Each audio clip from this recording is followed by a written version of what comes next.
Bal word vertikaal opwaarts vanaf die grond geprojekteer.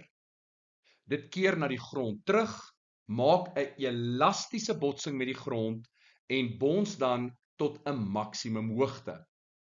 Ignoreer lugweerstand. Watter een van die volgende snelheid-tydgrafieke beskryf die beweging van die bal korrek?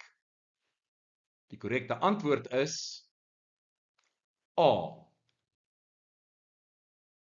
Kom ons kyk na die eerste deel van ons scenario. Die bal word opwaarts projekteer, die snelheid neem af tot by die maksimum hoogte bereik word en daar is die snelheid 0. So as jy kyk na A, B, C en D, almal begin met een of ander waarde en almal eindig met 'n waarde van 0. So al 4 kan op hierdie stadium van die geveg nog korrek wees.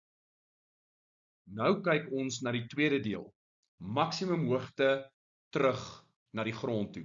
Nou kyk na die rooi lyne. Mens sou verwag dat 'n sekere hoogte en dan weer terug sal beteken dat daardie lengte en daardie lengte min of meer gelyk moet wees. Ons sien dit ook by C en ons sien dit ook by D dat daardie lengtes dieselfde is. Maar hierdie is verkeerd, want daardie lengte is omtrent die helfte, selfs 'n derde van daardie lengte. So vir nou is B uit. En dan die sleutelwoord vir hierdie vraag: elastiese botsing.